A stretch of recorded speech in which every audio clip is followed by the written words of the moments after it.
But I can't hear you.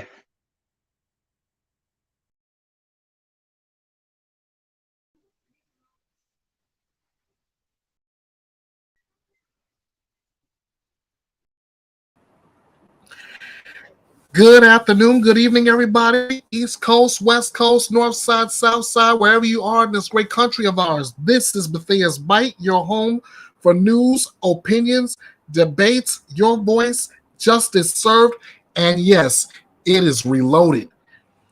I'm Ernest Bethea, the last outlaw. So good to have everybody in the house. Hey, speaking of in the house, Arctic Fox, welcome back. Thanks for having me. This is good. This is good. I want to start this thing off with a bit of an apology. Yesterday, I tried to do a live stream reliving the moments where Letitia Stark found out what her fate would be as far as her trial was concerned, with her conviction, the victim impact statements, and the sentencing from the presiding judge in the case, and I must have ran into a little technical problem because I've heard that I've had either no sound or no video, and to everyone who watched that and was able to get none of either, I want to apologize for that, and I will try to do better next time. Hopefully that next time is this live stream. Second thing I want to do is bring to your attention a missing persons case, because some wise person decided to let this piece of advice out before you even get started. Put a spotlight on a missing persons case, and I'm gonna do just that. And I think that wise man knows who he is. So with that, I'm going to open things up with this shot here of Diana Rose Alejandra Garcia Gonzalez. Now let me pull my notes up here. Here, Diana is missing out of Winter Haven, California. She's been missing out as of April 29th, 2020, or could be as early May 2020. Date of birth is December 21st of 1987. She stands 5'3", 250 pounds. She has light brown hair or blonde with brown eyes. As far as scars, marks, and tattoos, she has the name Gavino on her right ankle, the name Jose on her upper back left side. She has the names of Isabella, Valerie, Evelyn, Michael, and Nathaniel down her right arm written horizontally. She has a heart with devil horns with the word Camucho inside her right wrist and the Queen of Hearts symbol on her left ring finger. The FBI is offering a reward of $10,000 for information leading to the location of Diana Rose Alejandra Garcia Gonzalez and the arrest and conviction of the individuals involved in her disappearance. The FBI field office in San Diego is asking for the public's assistance in locating Diana Rose Alejandra Garcia Gonzalez, who was last seen at her home in Winter Haven, California. She was last heard from by her family on April 29th of 2020, although she might have actually disappeared until sometime in early May of 2020. She left her cell phone, purse, and other belongings behind and has never been heard from again. If you have any information concerning this case, please contact the FBI's toll-free tip line at 1-800-CALL-FBI. That's 1-800-225-5324. You may also you may also contact your local FBI office, the nearest American embassy or consulate, or you can submit a tip online at tips.fbi.gov. Again, that's tips.fbi.gov or 1-800-CALL-FBI. If you see something, say something. Let's work together. Let's bring Diana Rose Alejandra Garcia Gonzalez home safe. Always a red flag when they leave all their personal belongings behind. Yeah, I agree with you. I totally agree with you. Now, as you can tell by the right after the name of the site, you see the words trigger warning. I want to give you a trigger warning straight up right now. There are there's mentions of child abuse in this, so if you have a weak stomach, I would advise you to turn away from this live stream now. What we have here is, if I can get the shot of our culprits here.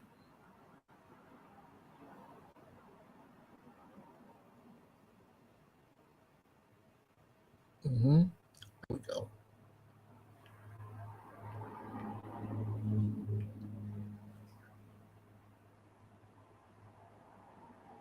No napkins. All right, there we are. This is Jason and Joy Soltani. Why do I bring these two faces up? Wait till you hear this story. It's a long one. And it's a doozy. Accused Doomsday parents charged in the death and abuse of their own baby in Crowley County, Colorado. The parents of the baby who died in 2021 faced multiple charges following an outcry from their surviving children. Court documents detail allegations of extreme abuse and neglect that left their children to go hungry, with some resorting to eating their own feces.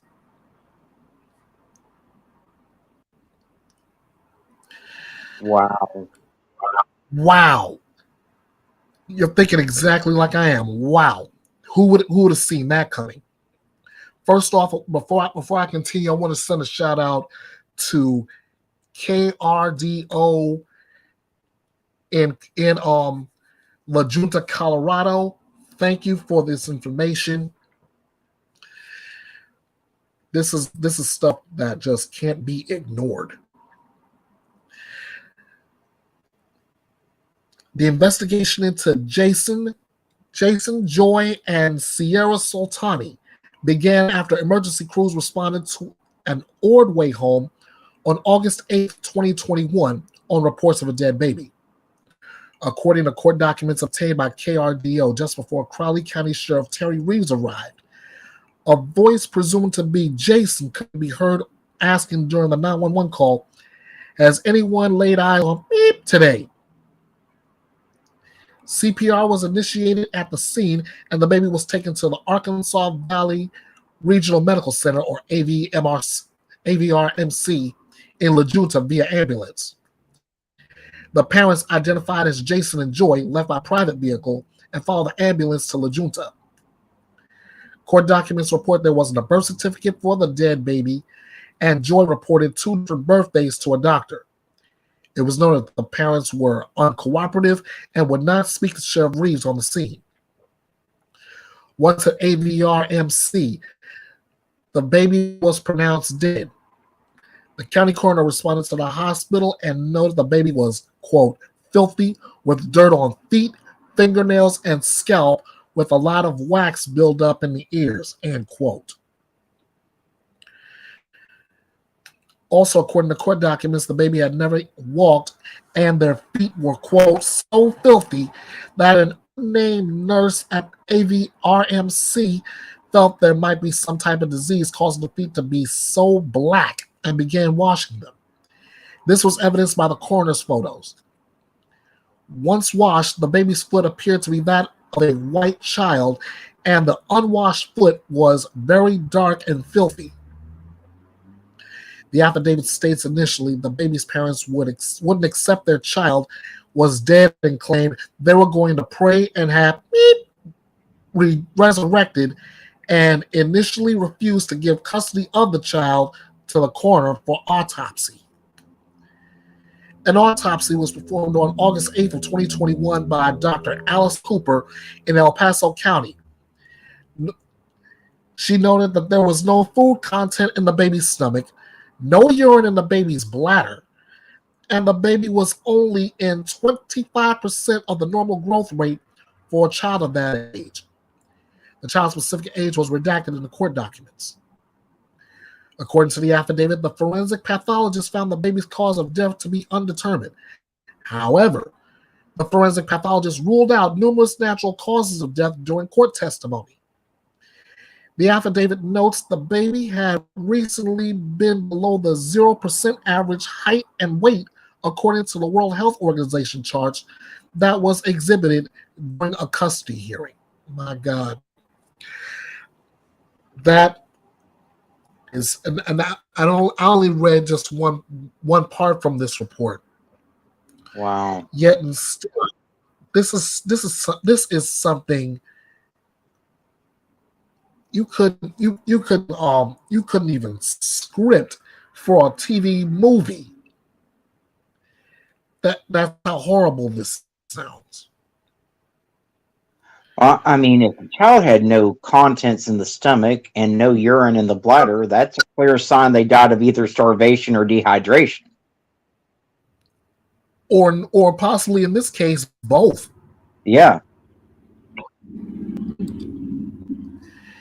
And from what I'm reading here, the living conditions were just as horrible. While the baby was being taken to AVRMC, a search warrant was obtained for the Ordway residence. According to the affidavit, deputies knocked and announced themselves numerous times, but no one would answer. Eventually, a deputy began breaching the door, and as he was breaking in, he heard a response. That's when then 18-year-old Sierra Soltani, a reported half-sister to the dead baby, opened the door. Investigators found 6 additional children whose ages ranged from 8 years to 8 months, living inside a home that was described as a hoarder house. A total of 10 people lived there. Per the Crowley County Assessor description noted in the affidavit, the house was built in 1918 and was a 1.5-story single-family dwelling with 1,465 square feet of living space. The affidavit says the house was filthy with no trails to rooms, sticky floors, children sleeping on piles of dirty clothes and dirty car seats. In interviews, the children later told investigators that some of them were forced to sleep and stay in car seats. Investigators noted they weren't able to identify where everyone slept or lived, and no one was able to identify where the dead baby was found or slept, or who had last seen the baby alive. An interview with the children noted in the affidavit states the body of their dead dog Doodles was kept in a box they used for a coffee table. This was photographed by the CBI. It was noted again that the parents would not speak to law enforcement and they weren't present at the time of the search. The Colorado Bureau of Investigation, CBI, was called in to take pictures of the home. The affidavit states 6 children found in the home were filthy, unkept, and smelled of human feces. Deputies couldn't tell the gender of any of the children because they all had long, unclean, and unkept hair and clothing. Investigators moved the children from the scene to the River of Life Church, where they were fed and allowed to play. The affidavit notes it appeared the children had not eaten lately. Custody of the 6 children was turned over to the Department of Human Services due to their poor condition, filthy, unsafe house, and the unexplained death of the baby.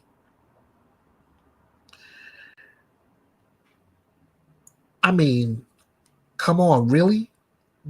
How do you do that? How do you do that?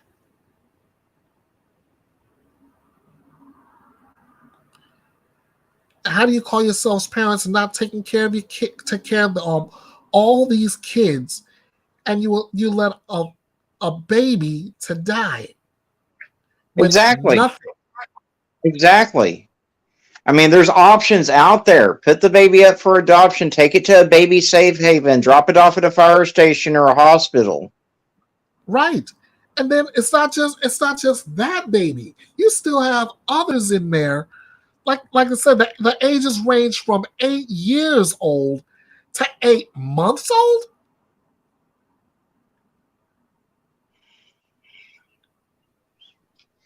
And DHS was never at any time called about this? I'm dumbfounded. I am totally dumbfounded by this. This is a cry for help. Nearly a year later, on August 12th, 2022, the Crawley County Sheriff's Office was contacted by the Department of Human Services and a guardian ad litem to report Jason and Joy just had another child and that they need to gain custody of the baby. In Colorado, a guardian ad litem is a court-appointed child representative. While heavily redacted according to the affidavit, the wording of the court document indicates that guardian ad litem and DHS told the sheriff's office the remaining children were out crying to foster parents and therapists that the baby, whose death was still unexplained, had been found dead with a plastic bag covering them. Wow. Due to the trauma of the death and then immediately being separated from their family and placed in foster care, DHS was worried the children wouldn't talk. However, the affidavit, while heavily redacted, described the birth of the new baby had caused the outcries. The living children did not want their new sibling to end up dead and wanted the baby taken from their parents. Now, that's saying something. What I'm reading from is from that affidavit. It says on August 15, 2022, the affiant and the sheriff of CCSO was contacted by Crawley County DHS and guardian ad litem Stephanie Izaguirre. They called and were reporting Jason and Joy Saltani just had another child and need to gain custody of that child as well. Guardian ad litem and DHS disclosed to CCSO the beep were out crying to foster parents and therapists saying baby beep was found dead in a plastic bag covering beep on a waterbed full of plastic bags and hoarder items. Affiant requested forensic interviews of the children. However, due to the trauma of the death of baby beep and immediately being separated from their family and placed in foster care, DHS was worried the children would not talk and the interviews were not conducted at that time. It was reported to DHS and therapists that the birth of the new baby's sister had caused the outcries. The beep did not want their new sister and beep to end up dead as baby beep had and wanted the baby taken from their parents as well. Wow. Yo. As the further on I read, the more amazed I am at this story. It takes a lot for me to be speechless, but at this point I'm pretty fucking speechless. I can tell because normally you not only would you have something to say, but you would say it with absolutely zero filter. I'm stunned. What charges did these people get? I mean, are they serving jail time, or what type of sentence did they get, or have they even been to trial yet? They haven't been to trial yet. That much Wow. I do know. Let me keep going. On August 29th, 2022, a deputy responded to a civil disturbance between Jason and his mother, Linda Sue Saltani. During that call, Linda stated she testified against Jason and Joy for the death of the baby. According to the affidavit, Linda claimed the couple did not feed the baby and killed the baby. While being recorded on a body-worn camera, Linda described how Jason and Sierra, the half-sister, had starved and abused the children. With this new information, forensic interviews with the surviving children were set up and conducted on November 3rd, 2022 at the Pueblo Child Advocacy Center. During the interview, some of the children independently reported the baby died with a plastic bag over it. So Asphyxiation. the half sister was in on the abuse too. Wow, oof, I just can't. Yeah, I'm with you, man. I'm with you. On December 15, 2022, a detective followed up the first forensic interview of the children with an interview of the foster mother in Colorado Springs. The affidavit is written as follows. Beep, reported that the beep had not only been reporting how the death of baby beep had occurred, but severe child abuse that she had already reported to DHS. We had not received any reports of child abuse at this point and scheduled a second forensic interview of the beep on February 8th, 2023. A second interview recorded a second recorded interview, excuse me, happened at the Child Advocacy. I'm tongue tied. A second recorded interview happened at the Child Advocacy Center in Pueblo. During that time, one of the children clarified and confirmed two of their siblings were kept in their car seats throughout the day, and another was restrained to a playpen. One child didn't have a bed or bedroom and was forced to sleep on dirty laundry and in the laundry room because he wet the bed. The remaining children slept in a single bed together. According to the affidavit, the interviewers made it clear that Jason was, quote, very physically abusive and struck the children with his hands and a belt, leaving bruising on the children's bodies and faces. It was also clear and confirmed that Joy and Sierra Soltani neglected and starved and physically hit the children, but not to the same extent as Jason Soltani.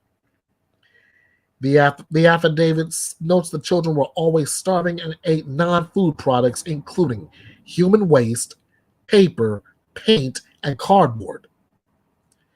The first child interviewed provided statements that collaborated with other claims from the foster parents, guardian ad litem, grandmother, and DHS. When speaking about her siblings, the affidavit said she'd say sister, brother, or baby before their name. The affidavit states this child said, "Mommy did not hit us that often, but Daddy did." She stated, "Daddy hit us a lot, and that it was horrible." She went on to say they weren't allowed out of their rooms, never played, and weren't allowed outside. They ate 1 or 2 meals a day consisting of ramen or cereal. Ramen or cereal, that's usually a survival meal. Yeah. That's survival meals. When you're down to your last dime, you barely have any food in the kitchen, and the first thing you reach for is a bowl of cereal or a hot bowl of ramen. Yeah, that's what I survived on in college was ramen noodles. See, we know a little something about that. All the children had to eat out of one bowl on the floor. According to the interview, the children would also eat paint, paper, and cardboard. Two of her siblings ate feces because they were probably hungry. The affidavit says the child said we were always so hungry. According to the child, Joy and Jason stocked up on food and water because they thought the world was going to end, but they weren't allowed to eat that food. Wow. Let's see. 986 STE poses the question: have you ever tried eating a ramen sandwich? I can't say that I have, but if it meant my very survival, then I'd do it. Well, yeah. Here's something. My nephews, and they had access to everything they could possibly want to eat in the house. But the one thing that they had a bad tendency of doing is they would take ramen noodle packets to their bedroom and they would eat raw ramen noodles. They wouldn't cook them or anything. They'd just sit there and sprinkle the seasoning on it and eat it like it was popcorn. Yeah, yeah, that I believe. And again, 986 STE goes on to say, "Hey, it's not too bad." Ha. I may agree with you on that, but here's the thing though: when you're a child between the ages of 8 months and 8 years old, and you're not being fed, that's, I mean, Well, I mean, the sheer fact that they were resorting to eating feces, I mean, oh my God. I mean, hmm. And then he goes on to say, "Yeah, I've had them raw as well." Oh man, that's tough. That's tough. That's tough. This story is just, it's breaking my heart. And yes, it is messed up. It is messed up. The article continues to say that she told investigators the children could only bathe once a week. However, the affidavit notes the house didn't have any running water. wow. Her school-age siblings were reportedly homeschooled by Joy, and the others weren't allowed out of their rooms when this happened. The child said she was scared mommy would die when Joy and Jason would fight. The second child interviewed, described as baby beep,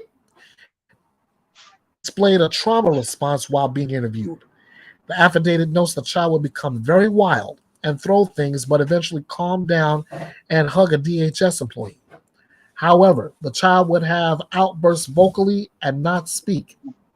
Eventually, he did calm down, but on certain topics, he fetal position or positions of avoidance to not communicate with the interviewer. When asked about the Ordway house, the young boy responded with a long, drawn-out "no" and retreated to the floor. The investigator noted in the affidavit that, quote, "In over 20 years of military services and over 20 years of law enforcement, I've observed many people reacting to post-traumatic events, and the actions of beep in the interview room mirrored many of the respondents I have witnessed." The third child collaborated with other claims, including having to eat off the floor, her younger siblings eating their own feces, and being trapped in car seats day and night. She also told investigators that her parents thought the world was going to end. She described a punishment of having hot sauce and pepper placed in her mouth, and that she was forced to stand in the corner until her legs hurt. The affidavit states she described being struck across the face with an open hand too many times to count. The child described their dead dog being used as a coffee table. She stated, "I don't know why they put him in there and just kept him." According to the affidavit, one of the 6 children was the one who found the baby dead. That child was described as being very articulate and demonstrated how the baby looked when found. The child said she found the baby with its arms and legs sticking out from under a plastic bag, partially filled with clothes, on a waterbed where it slept. It was noted that the CBI had taken pictures during the search of the waterbed and with items in plastic bags on it. The affidavit states that the first forensic interview in November, one of the children said Joy asked her to get the baby off the waterbed because Joy wanted to feed the baby. That's when the baby was discovered. In that first interview, the description of the child was similar to the second interview.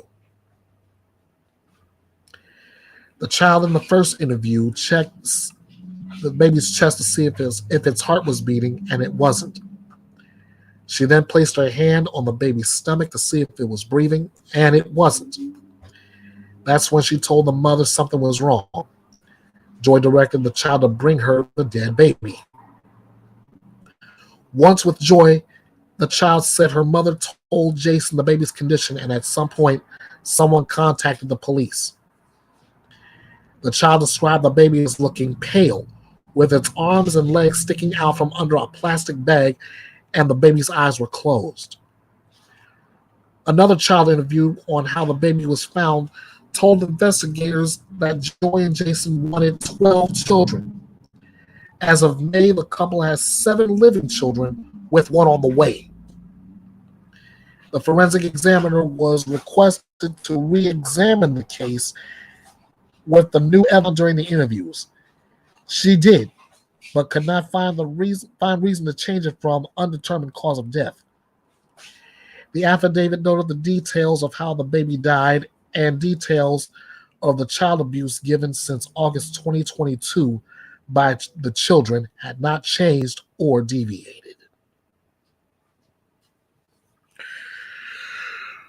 I'm reading this and I'm reading this and I'm doing everything I can to keep my composure on this.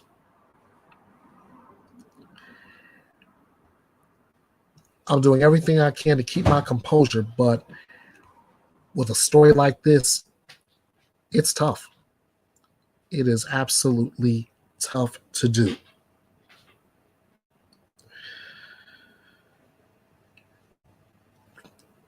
You know who I really feel bad for? The surviving kids, you know? I mean, we're dealing with kids ages 8 years to 8 months in filthy conditions at best.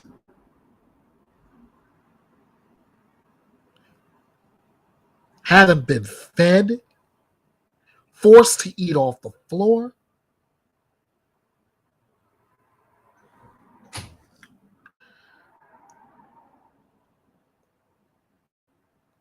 And that's just from what DHS, what CBI and police saw.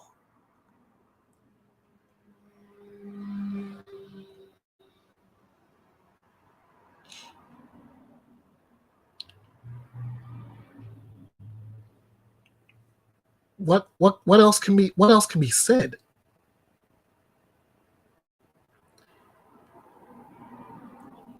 I hear you. These two need to be sterilized so that they can't ever have any kids ever again.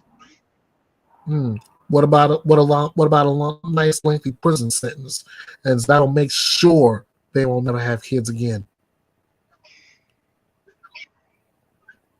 I vote sterilization and a nice long prison sentence, because even being in prison, some guard could knock this bitch up. So now that's the Art Fox I know. Welcome back, my friend. Like I said, if that's what police, local police, CBI, DHS, and CCSO saw, imagine what the neighbors saw. Yeah.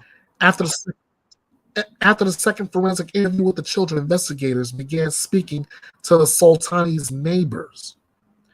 According to the affidavit, one neighbor said they'd never seen the children playing outside and had only seen 2 children, ages 5 and 10, going to the car or coming from the car to the house. This neighbor said he had problems with Jason for years. One neighbor stated Jason threatened to kill them when they brought property and had it surveyed. Let me stop right there for a quick hit. 986 STE. Maybe having to eat ramen sandwiches wasn't that bad. I don't know. I don't understand how you could treat a dog that bad. Never mind a kid. Exactly. I mean, I couldn't treat any living being like that, much less my fucking child. I mean, I just don't understand some people. I don't.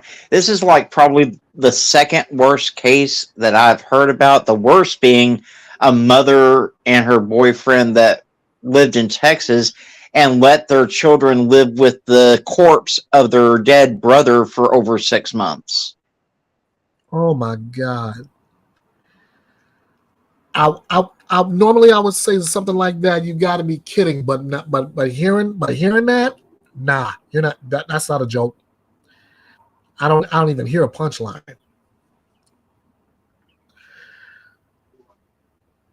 A former neighbor told investigators that Joy was pregnant the entire 7 years. How you doing, Blondie? Welcome back. Um, 986 says maybe the mother-in-law. Nah, doubt that. The mother-in-law, as we stated earlier, was willing to testify against both Jason and Joy. Anyway, former neighbor told investigators that Joy was pregnant the entire 7 years she had lived there and only seen the children a handful of times, but never more than 3 at a time.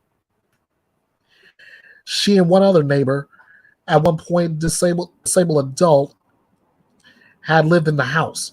The former neighbor told investigators the couples would park her out front in a wheelchair and let her bake in the sun all day and never check on her. Wow. The affidavit ends by noting that Jason and Joy are flight risks, referencing August 2022 when they reportedly fled to the state of New Mexico to deter Colorado, Crawley County, and the Department of Human Services from taking custody of their newborn baby. At the time of the writing of the affidavit, it's noted that Joy was currently pregnant with her 9th child. It's believed she'll try to flee once again. It's believed she'll try to flee once again to avoid this child being taken by DHS. This bitch puts out babies like McDonald's puts out hamburgers. Yeah. Oh my God. 986 says I meant I could probably treat her like that. That was a bad joke. Yeah, you're probably right. That was a bad joke, but it's still. But then again, you know what I say? Let the punishment fit the crime, right? Yeah. Yeah, let's put them in a cell. Let's let them go weeks and weeks without eating to the point that they have to eat their own feces and drink their own piss just to try to survive. That would be a proper punishment for them. There you go. The affidavit states that there was fear that the Sultanis knew they were being investigated and would try to escape to another state and fight extradition. It was recommended by the affidavit that Jason, Joy, and Sierra have bond conditions that would not allow them to leave the state until the completion of this case. Joy and Jason face the charges of child abuse resulting in death, manslaughter, criminally negligent of homicide, and 7 counts of child abuse. According to court documents, Joy and Jason both posted $50,000 bonds and were released. That I disagree with. There should not have been any bond in this case at all. I'm trying to figure out how in jail.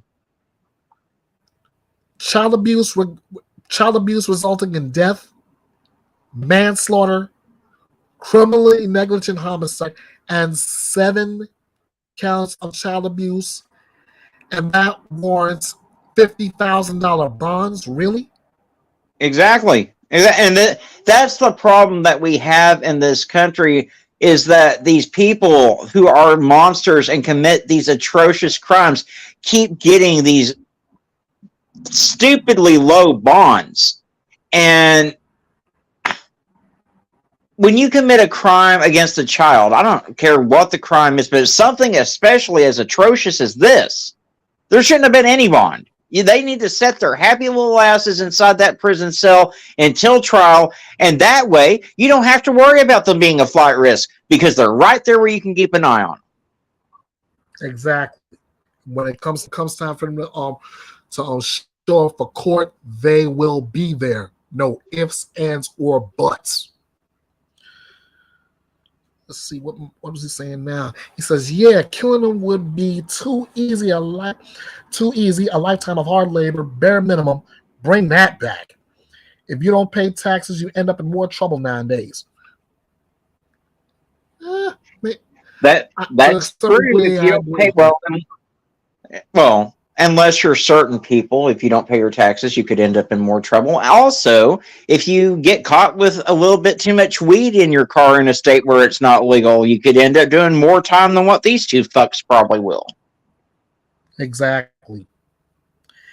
Absolutely. And the last line in this article says that at this time there aren't court documents to indicate that Sierra has been arrested. However, the arrest affidavits for Joy and Jason indicate that there was a request for a warrant for the arrest of Sierra. That's only because Sierra.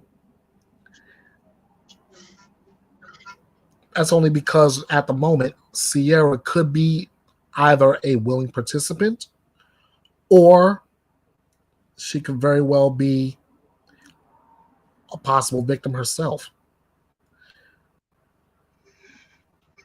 I don't know. I don't know whether to say yes or no to that.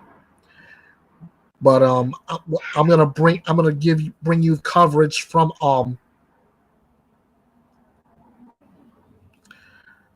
KRDO, who again, thank you so much for this coverage. This is the report from KRDO News Channel 13 in Crawley County, Colorado. Couple that believes the world is ending is facing charges for the death of their baby in Crawley County, as well as abusing 7 other children. 6 of the surviving children are now in state custody. KRDO News Channel 13's Barbara Fox is in Crawley County, located just 50 miles east of Pueblo, to explain what investigators uncovered in this house of horror. Tonight, Joy and Jason Soltani are now out of jail after paying bond. They were arrested in late April and stand accused of killing their own baby. Unforgiven. Modesto Cardenas is reeling with anger and emotion tonight. His 28-year-old god, Joy, and her husband, 46-year-old Jason Soltani, are facing charges for allegedly killing their baby and abusing 6 of their other surviving children. I always love her. My heart always beat for her. But she knew what's going on and she didn't say anything about it. The godfather says the children lived in this home on West 2nd Street in Crawley County. Crawley County deputies were called to the home back in August 2021 for a baby that was not breathing. While the cause of death for the baby remained undetermined, the surviving children told detectives the baby was found unresponsive with a bag on its head. The Colorado Bureau of Investigation came out and helped with the investigation. Investigators noted in their reports that the other children were filthy and smelled of human feces, noting they could not tell the children's gender based on how unkept they were. What happened and make them suffer? The baby was pronounced dead at a La Junta hospital. Initially, the parents wouldn't accept the baby's death and refused to give the baby's body to the Crawley County coroner. The affidavit states the parents, quote, claimed they were going to pray and have the child resurrected. The coroner later revealed that the baby was filthy with dirt on fingernails and scalp. No, I never seen the kids. And another one of their children told police they ate paint, paper, and cardboard because they were hungry, noting that they were always hungry, with the youngest eating their own feces. In the affidavit, it says the parents stocked up on food and water because they thought the world was going to end, but wouldn't let the children eat it, only allowing meals twice a day. God only knows what went through their minds. The sheriff's office says both parents are flight risks after they went to New Mexico in August of 2022 to avoid having their newborn baby be taken by the state. The mother is now allegedly pregnant with her 9th child as she awaits trial. Reporting in Crawley County, Barbara Fox, KRDO News Channel 13.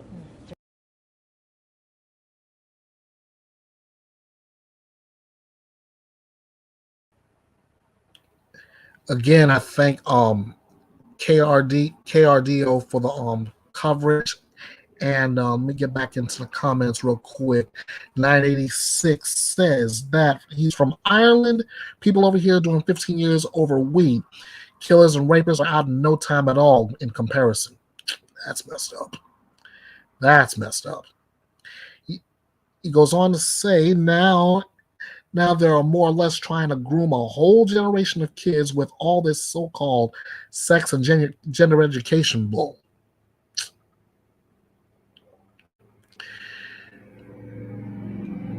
And still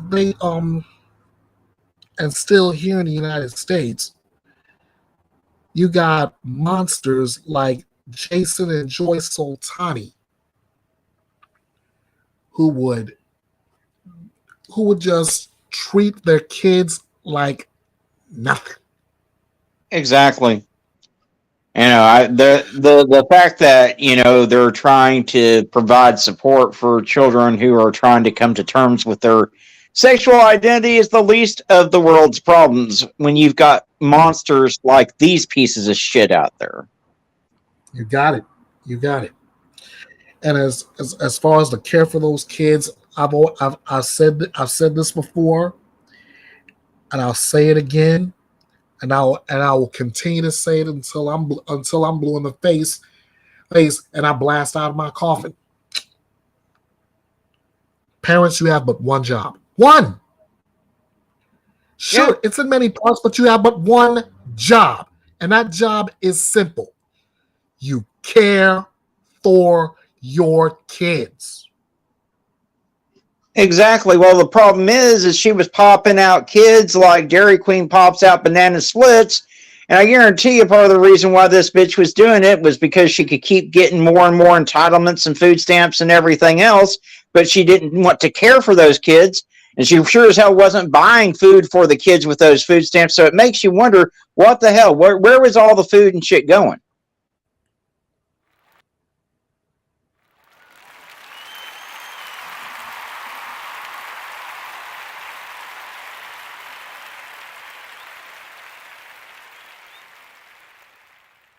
I couldn't agree with you more on that one. That one, you hit the nail right on the head. I was on another live, and they were talking about the Lori Daybell case, and I said I've subscribed to this lyric from Michael Jackson, and it still rings true to this moment. He said in you want to be starting something. He said, if you can't feed the baby, then don't have a baby. And don't think maybe if you can't feed the baby. But in this case, I'm gonna adjust that lyrics just slightly. I'm gonna say if you won't feed the baby, then don't have a baby. And don't think maybe if you won't feed the baby. 986 says, the Minister for Children or Child Safety over here in Ireland is a proper creep, has links to a known pedophile and is at the forefront of bringing this BS in. And if you think that's bad.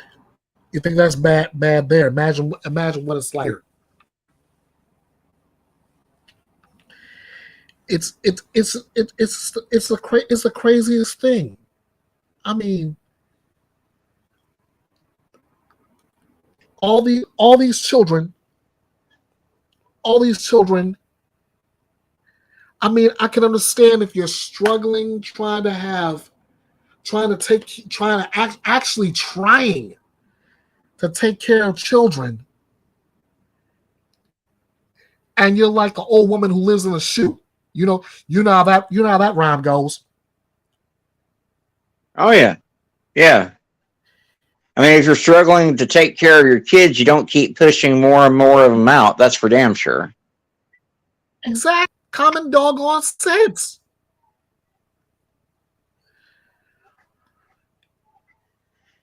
Kind of like the Duggars and 19 Kids and Counting. Mm. The only difference is they from what we've seen on TV, they actually care for the kids to an extent. Well, yeah, because of all the donations and shit that the public was giving them, and they looked into that TV show. But look at how they raised their kids. Look at what Josh Duggar ended up doing. So they surely didn't instill no values in those kids. 986 says that it seems to be the same everywhere, right in front of us. Can't be by chance. No, I don't think it's by chance at all. Oh, some people say they'll see it happening, and they could give two flips. I'm trying to be as clean as possible. Doesn't involve them, and so they don't say anything. They don't report anything. I covered a case today where a woman left her kids in a van sitting in a Walmart parking lot for over 8 hours before these kids were found. And someone had to have seen these kids sitting in that damn van, but no one reported it. In a van? In a van. Walmart parking lot. Walmart parking lot. Well, if that van had gotten stolen, what if the worst had happened to these kids? But yeah, and on top of it, where was this story taking place? Duluth, Georgia. Today is the 11th of May, 2023. This is in Duluth, Georgia. Kids are left in a van. And I just recently got finished doing a PSA on leaving kids in a hot car. Ladies and gentlemen, boys and girls, children of all ages, that goes from vans too. That goes from vans too. Yeah, I mean, fortunately, the two girls were all right. They survived. But still, I mean, and the sad thing is that the girl's father had been trying to get there. He reported the wife missing. He went and he was doing the right things. He was trying to get an emergency custody order and all of that. The wife apparently is having some mental health issues, obviously. And so now she's going to be facing some serious jail time. And the husband's like, well, I still love her. I'm going to get her the mental health help she needs. Well, probably should have been looking into getting her that mental health help she needed before all of this took place. Agreed. 986 says it's mad, but if it was his kid out of school sick, they're on his back. They'll be on his back. Really, your child is sick. Do you want the child to communicate that disease to any of the fellow students? Or maybe they don't care about that. Just a thought. Meanwhile, trying to stay on topic, as sickening, as disturbing as this is, what is it with these parents and Doomsday and the eventual result is the death of the child? What is that? I'm telling you, I don't know. I know that people need to stop watching goddamn Alex Jones, apparently, because that's where all this Doomsday shit, a bunch of the other right-wing nut jobs comes from. Oh my God. Ugh. I mental illness. You might be on you're on to something. 986 because we have an unhealthy dose of it here. Yeah, we actually have a. Just remind me, Byte, I need to talk to you when we're not on a live stream about a certain creator that we both know. Are we? Is it someone we know and love? Someone we know and loathe? Someone we knew and someone that I had tried to support that I just can't support any longer. All right, we'll talk after this live. Find out exactly what in the blazes is going on. And speaking of what in the blazes is going on, we right now as far as sending a message to these monsters, I'm hearing the verdict in Lori Vallow Daybell's trial, and I've already made a prediction out of this. Letitia Stalk is already off to prison. In fact, I believe she's already landed there. Yep. So that's one. The next guilty verdict, I believe, is going to be Lori's. Oh yeah. But my biggest prediction is that it is going to be a summer of justice. Yep, it's going to be Daybell, and then it's going to be the justice for the Orson Welles and his little brother, Orrin and Orson. Yeah. 986 says he feels the same way. So many undiagnosed and unchecked until, as my old platoon sergeant would say, the feces hits the rotary oscillator.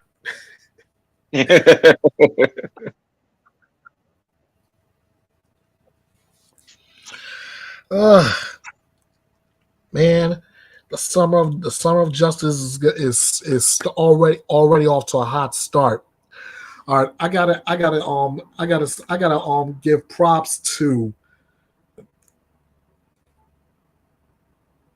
I gotta give props to both Gannon's father and mother when they hit their impact statements. I had goosebumps from the start of Landon's to the end of Al's, and then when the judge passed the sentence, whew, unbelievable. Absolutely. I was actually on a live when we were watching the verdict come in, and I was crying happy tears for Gannon's parents. I really was, and wow. I needed a doggone chisel to get the smile off my face when I heard guilty of first degree murder, guilty of murder of a child under the age of 12 by a person in the position of trust, guilty of tampering with evidence, and guilty of tampering with a deceased human being. I was done. You couldn't break the smile on my face if you tried hard. And I want to give a huge shout out to Lawyer Mystery Maven on YouTube, because she has probably provided some of the best trial analysis in these big cases that is just 100% factual, accurate than any other YouTube creator. Mm-hmm. I was also on with Sleuth Mom. Shout out to her. As the verdict was going down, I was so happy the way she was covering that, and it was just good all around. Hearing those impact statements and then capping it off with Landon and then Al, chef's kiss. Justice served. Gannon, you can rest in peace now. You got the justice we've been seeking for you.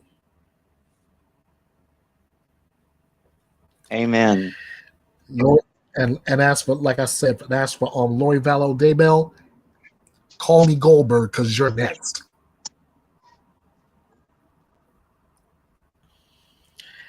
And as far as this case goes, Joy and Jason Saldani, you're gonna definitely get yours.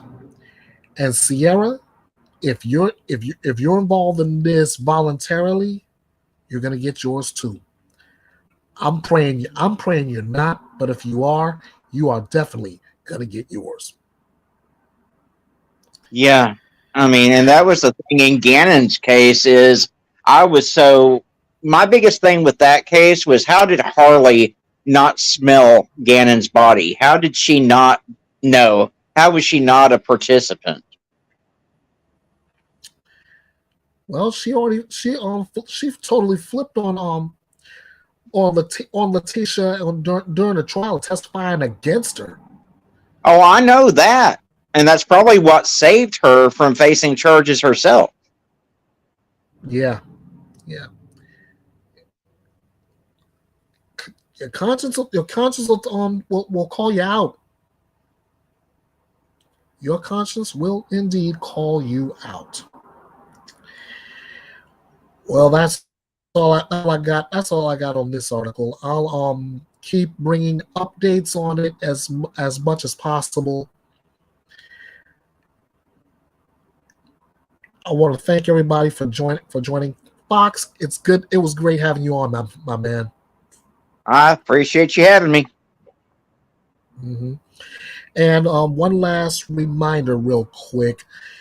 If anybody at all has any information on the whereabouts of Diana Rose Alejandre Garcia Gonzalez, please get in contact with the FBI with by either going to tips.fbi.gov or call 1-800-225-5324, 1-800-CALL-FBI, and let's bring Diana home safe. Amen. See something, say something. All right, everybody. Again, thank you all for joining me. Now I'm gonna have to steal this one from Drew Carey. Please be good to yourself, be kind to yourself, please love yourself, so that way we can see you next time back here for another edition of Bethea's Byte Reloaded. I'm Ernest Bethea, the Last Outlaw. Thank you so much, and until next time, you all know what to do. Byte this. Hey guys, this is the Last Outlaw. Because of you guys, Bethea's Byte is reloaded and running fine.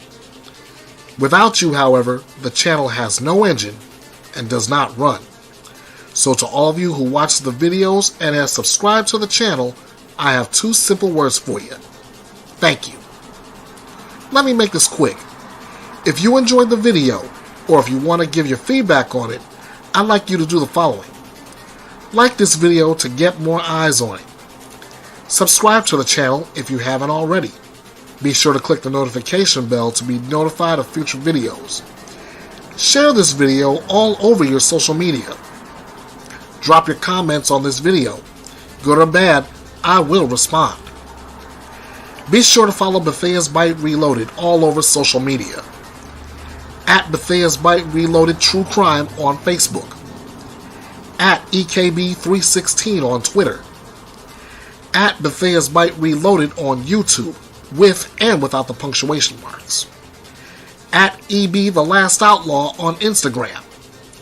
At King of Hearts 316 2021 on TikTok. Email me at kingofhearts316_09 at outlook.com. Hit me up on the message forum at www.betheasbyte.com.